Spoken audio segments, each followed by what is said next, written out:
Mi nombre es Santiago Rogelio Álvarez, soy veterano de guerra de Malvinas. Nací el 17 de octubre de 1961 en el distrito de Villa Independencia, el departamento Caucete de la provincia de San Juan.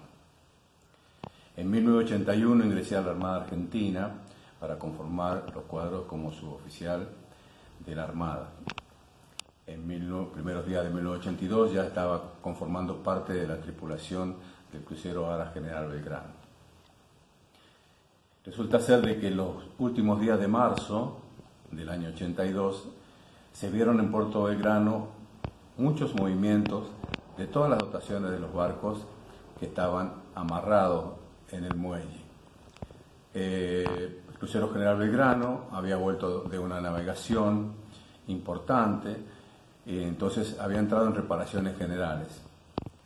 Nunca se nos dijo por qué había tanto movimiento en el puerto de tropas, camiones, cargamentos de víveres y demás. Y yo consultando con mis compañeros más antiguos que yo en la Armada, ellos me dicen no, es solamente un movimiento de tropas porque seguramente va a haber algún ensayo por parte de las tropas de desembarco o alguna cosa por el estilo.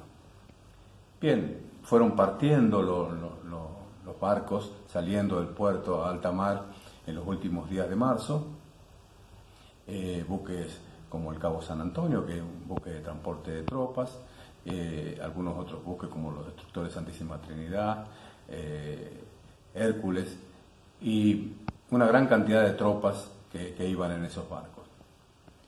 El día 2 de abril, en la formación de la mañana, se nos comunica a todo el personal que las Islas Malvinas habían sido recuperadas por un grupo interfuerza compuesto por personal del Ejército, de la Armada Argentina. Bien, en ese momento produjo una gran alegría. Sabemos que para todos los argentinos siempre ha sido un anhelo recuperar la soberanía de las Islas Malvinas.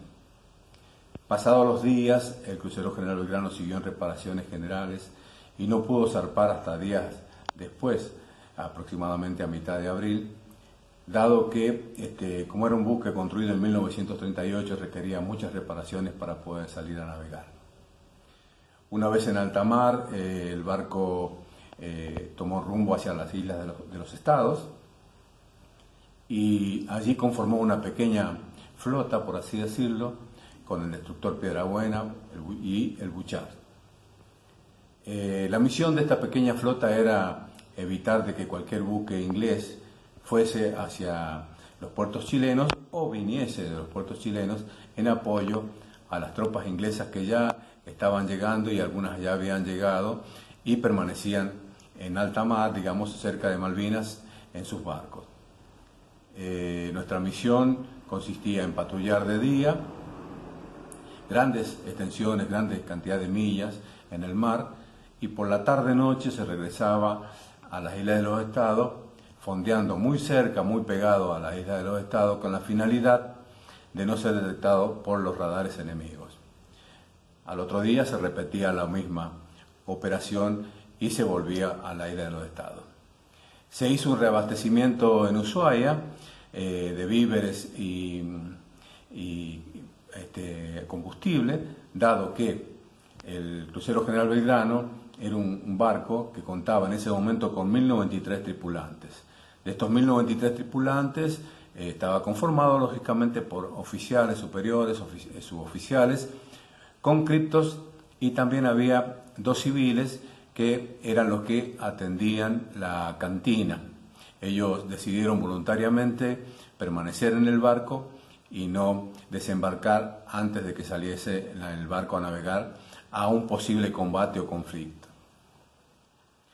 Dadas estas circunstancias, el barco lo hizo a esta operación en repetidos días, hasta que el día 1 de mayo se nos comunica a todo el personal que vamos a entrar a las Islas Malvinas. Mi especialidad era mecánico de sistema control tiro. Es algo así como ser un electricista de los sistemas de arma de a bordo. Dada esa especialidad, nos tuvimos que abocar durante todo el día 1 de mayo a hacer reparaciones menores en todos los sistemas de tiro que contaba el barco en ese momento. el buque estaba dividido, su tripulación, en 3 partes iguales. Un tercio cumplía guardia, otro tercio descansaba y otro tercio iba a puesto de trabajo. Específicamente a mí me tocaba la guardia desde las 12 de la noche a las 4 de la mañana y de las 12 del mediodía a las 16 horas de la tarde. El día 1 de mayo fue un día muy arduo, dado que habíamos comenzado a trabajar a las 16 horas y eran cerca de las 23 horas y recién cesó nuestra tarea. Fuimos a comer, realmente lo que me llamó la atención era que la comida fue muy abundante, demasiado, digamos, para un día de trabajo, y con el tiempo debo de reconocer que lo que en realidad se trataba era de que si se entraba en combate no se sabía cuándo se podía llegar a volver a poder alimentarse, entonces era dable de que esta circunstancia se diera. Luego de eso tomé mi guardia a las 0 horas y cuando llegué a mi puesto de combate, digamos, que era la central de tiro, ubicada al centro del barco, 4 cubiertas hacia abajo, se nos dice, el oficial que hacía guardia con nosotros, se nos comunica que lo que va a pasar es que el barco vuelve hacia el continente y como habíamos trabajado mucho ese día, lo que iba a ocurrir es que íbamos a descansar en el lugar de la guardia.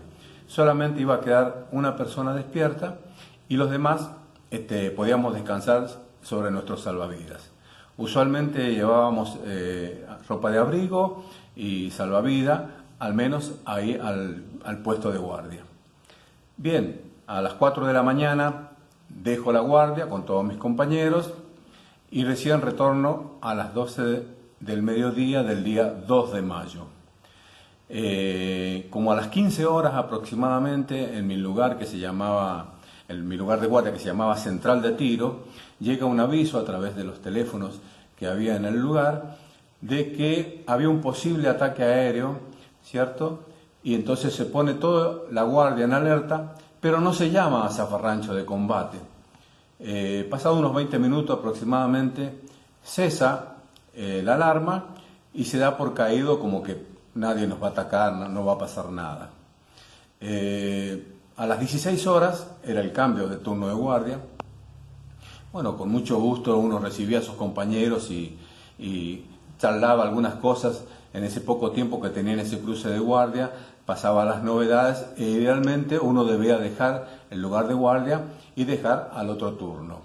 Se produce una importante explosión, el barco se detiene, detiene su marcha, su inercia, y todos los que estábamos en el lugar, que era un reducto muy reducido, muy chico, realmente quedamos por el piso, volaron papeles por los aires y demás. No entendíamos qué pasaba y pasado unos pocos segundos hubo una segunda explosión. En esa segunda explosión ocurre lo mismo. Ninguno de los que estábamos en el lugar pudimos notar que estaba herido, cortado o quemado, para nada, pero sí nos dimos cuenta que estábamos siendo atacados por algo o alguien. Pedíamos comunicación al puente de comando, preguntando si era un ataque aéreo o era un ataque naval, no nos contestaba nadie. Cesó la marcha del barco y también hubo corte de electricidad. Pasados unos minutos estuvimos ahí, por forma instintiva, me abrigué, me puse el salvavidas y esperábamos que alguien nos dijera qué hacer. Si bien es cierto, habíamos practicado muchísimas veces el zafarrancho de abandono o los zafarranchos de combate en horarios inusuales, que eran sorpresivos y demás, parecía que nunca iba a pasar, pero evidentemente aquí estaba pasando algo que no se correspondía a lo que habíamos venido viviendo. El oficial que estaba de guardia en el lugar de lo que sería la central de control averías, los bomberos del barco, nos indica que debemos abandonar el lugar y que debemos ir a nuestro lugar de abandono. Cada parte del personal y cada uno tenía un lugar designado para abandonar, una balsa específicamente. Yo ascendí hasta la cubierta principal y respetando las indicaciones del adiestramiento, ¿cierto? Llegué a mi lugar de abandono. Una vez que llegué a mi lugar de abandono, realmente pude ver cosas que pueden resultar un poco desagradables, ya que sacaban heridos del interior del barco, personas quemadas o llenas de petróleo. Y bueno, había mucha gente que había entrado en pánico y otros tantos gritaban órdenes y contraórdenes, pero lo importante es que llegó la orden por parte del comandante de no abandonar el barco. El barco se siguió inclinando y lamentablemente era como que no iba a parar. Se había escorado, tenía averías importantes y entonces ingresaba gran cantidad de agua al interior del barco. Pasado unos 20 minutos aproximadamente se da la orden de abandono. El abandono lógicamente también lo habíamos practicado, pero la realidad determina que hubo balsas que tenían muchos tripulantes y otras balsas que tenían pocos tripulantes. No salen las cosas a veces como se han practicado. Pero en mi balsa había alrededor de unos 14 tripulantes, con unos remos muy cortos que contiene la balsa. Procedimos a tratar de alejarnos lo que más pudiésemos para evitar la succión por el hundimiento del barco. Y pasado un tiempo prudente, que habrán sido 45 minutos, menos de una hora, pudimos ver a través de las pequeñas ventanas o puertas que tiene la balsa cómo el barco desaparecía en el mar. Se comenzaron a sentir explosiones y eso ocurre porque cuando ingresa agua muy helada al sector de caldera, que estaban a muy altas temperaturas, estas explotaban. ¿Cuál era el peligro? Que parte de los metales de las explosiones emergieran y pincharan las balsas, por eso que había que alejarse rápidamente. Una vez que nos alejamos en una distancia prudente, el adiestramiento determina que hay que tratar de unirse en la mayor cantidad de balsas posibles, dado que estas balsas tienen el techo color naranja, y si se unen entre muchas son más fáciles de detectar desde el aire con la vista. Ahora bien, nosotros logramos unirnos solamente con una balsa. La noche llegó muy rápido, muy pronto, en esas latitudes y en ese tiempo del año, la noche llega muy rápido. 5 y media de la tarde se cerró el cielo, realmente se nubló todo y la noche se hizo muy oscura y el mar, como nunca, no sé, o como siempre, porque una cosa es moverse en el barco y otra cosa es que se mueva en una balsa que mide 3 metros por 3, es muy diferente. Nos castigó duramente el clima, nos castigó duramente el viento, el frío, y de ahí comenzaron los problemas, lógicamente, de las personas, de todos nosotros. Era una nuez en un lavarropa, más o menos comparativamente, por así decirlo. Empezamos a sentir muchos deseos de vomitar, entonces, bueno, todo el mundo vomitaba porque realmente el movimiento era demasiado, el mareo muy grande y no lo podíamos contener. Algo de agua ingresaba por las entradas, más allá de que tiene un cierre que intenta ser hermético, pero bueno, algo de líquido del mar ingresaba. Pasó la primera noche, la pasamos muy mal. Al otro día la balsa amaneció sola y nos dimos cuenta que el mar estaba tan embravecido que en ciertos determinados momentos nosotros estábamos en la cúspide de la ola y si uno alcanzaba a mirar hacia abajo podía ver que era como un pozo muy grande que se hacía en el agua, vale decir que las olas tienen que haber tenido entre 5 o 6 metros de alto. La temperatura del agua lógicamente es muy baja y la única separación que hay entre las personas que van en la balsa y el agua helada es la goma del fondo de la balsa, nada más. El primer día comenzó con un poquito más de ánimo, dado que como a las 11, 12 del mediodía pudimos avistar un avión. La balsa tiene elementos para hacer señales, lanzamos unas bengalas y el avión hizo un movimiento de alabeo, lo cual implica que nos había visto. Es lo que nosotros interpretábamos, pero desde la altura asumo que el avión le estaba haciendo señas a muchas balsas que veía desde la altura. Nos convencimos de que ese día nos iban a rescatar, entonces procedimos a tomar pastillas antimareo, a beber algo de líquido y algunas provisiones que también tiene la balsa, que son terrones de azúcar, caramelos, glucosa, para tratar de recomponernos un poco. Ya nos habíamos acostumbrado un poco al movimiento tan brusco de la balsa, pero bueno, pasó ese día y lamentablemente no nos rescató nadie. Se hizo la noche y nuevamente de noche era la peor parte del naufragio, porque la ola se sentía el susurro cuando venía, golpeaba la balsa y la hacía volar por el aire.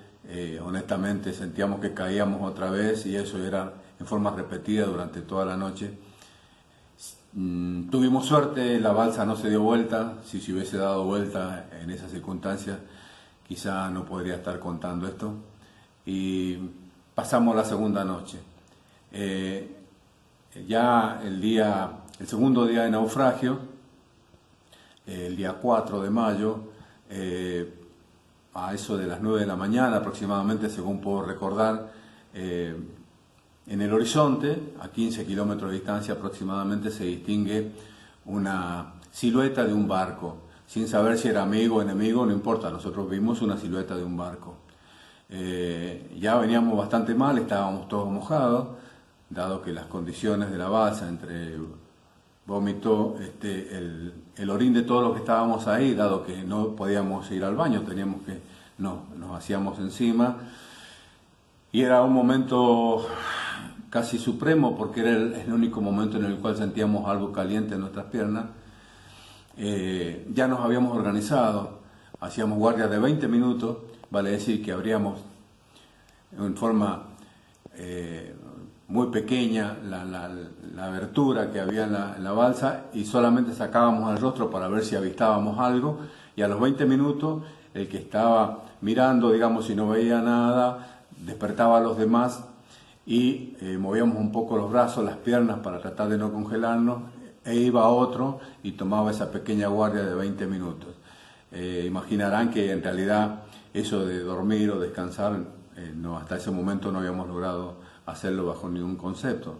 Entre el movimiento del mar, estar mojados y la esperanza, la expectativa de escuchar cualquier ruido que nos alentase a que nos iban a rescatar, realmente estábamos todos muy atentos.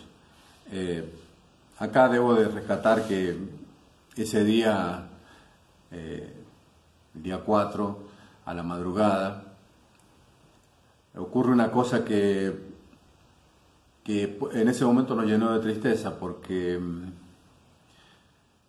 era la madrugada, 4 o 5 de la mañana, y escuchábamos muy cercano el ruido de máquinas de un barco.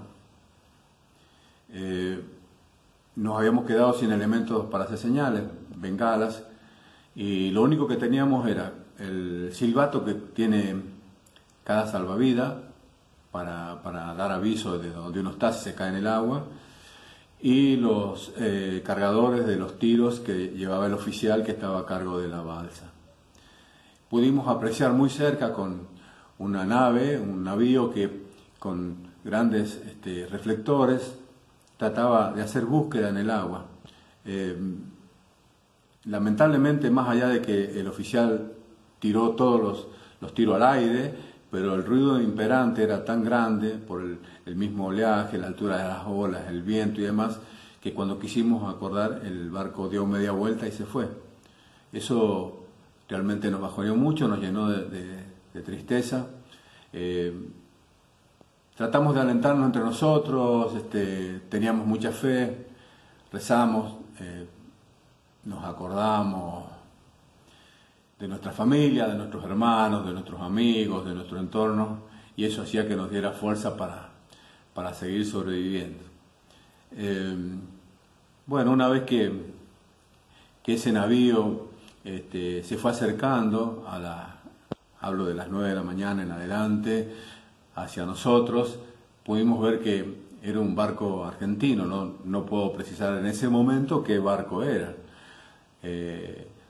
Cerca del mediodía, en una primera maniobra, el barco pasó de largo, no pudo maniobrar muy cerca de nuestra balsa, y en una segunda maniobra sí lo hizo. En esa segunda maniobra, lamentablemente, toca la balsa y la hunde un poco, y la balsa comienza a perder aire, se comienza a desinflar. Entonces todos los que estábamos en el interior nos empezamos a mojar con el agua del mar. El agua del mar estaba tan fría que la sensación sobre las piernas en particular es como si a uno le clavasen millones de agujas en los músculos, en los huesos de las piernas. No recuerdo el lugar en el cual me sacan a mí de la balsa, pero cuando hago pie sobre la balsa, intento caminar y realmente no podía, estaba congelado. Justo enfrente mío había un compañero mío de curso, el curso que yo había hecho para ingresar a la Armada, que con lágrimas en los ojos me recibe, me abraza, y gracias a ese abrazo no caigo al piso. Inmediatamente me lleva al interior del barco, me dan una solución acuosa que se notaba que estaba hirviendo, me pidieron que la tomase, bueno, la tomé, realmente no la sentí caliente, solamente sentí que era muy salada. Luego de eso me llevaron a un sector del barco donde la tripulación generosamente había juntado toda la ropa que no ocupaba. La idea era que nosotros nos sacásemos la ropa mojada y nos pusiéramos ropa seca. Bueno, honestamente yo temblaba tanto que no me podía sacar la ropa que tenía puesta en ese momento. Mi compañero me ayudó, me ayudó a ponerme ropa seca, me llevó a su sollado, su dormitorio, y me prestó su cama. Y ahí es como que empecé a relajarme un poco cuando vi a algunos de los compañeros de división y también empezamos a preguntarnos por un compañero o por otro si lo habíamos visto y demás, para saber cuántos eran los que estábamos con vida. El hecho de que empezara a relajarme hizo que mi cuerpo, tanto los huesos como los músculos, comenzaran a dolerme muchísimo y honestamente no podía estar en la cama en ninguna posición. Volvió mi compañero y me ofreció traerme comida, y al rato vuelve con una bandeja tipo americana y me pide disculpas porque me da un poco de agua con unos porotos y unos fideos que estaban flotando en el agua, y me dice: mirá, camada, dice, esto es lo que hay, dice, porque hace 2 días que lo estamos rescatando a ustedes, no hay comida. Y le agradecí, ¿no? Ya estaba agradecido con el hecho de que nos hubiese rescatado. Bueno, luego de eso, honestamente es más ameno todo, porque vamos a Ushuaia. En Ushuaia nos mandan en avión a Puerto Belgrano, y luego de eso nos mandan a casa con 13 de licencia, y el reencuentro familiar lógicamente es muy bueno con mis padres, con mis hermanos, con mis afectos. El día 2 de abril es un día muy especial para los veteranos de guerra de Malvinas, dado que en esa fecha recordamos el comienzo de la gesta y también podemos recordar y homenajear a nuestros compañeros caídos que no volvieron.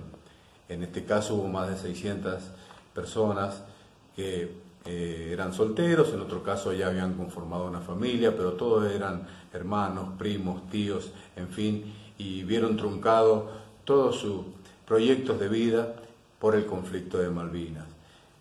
Hicieron honor a la patria, entregaron su vida, cumplieron con el juramento de defender la bandera hasta perder la vida, y eso es muy loable y debe ser siempre resaltado por toda la ciudadanía, porque es lo que queda en la mente de la gente y de las generaciones por venir.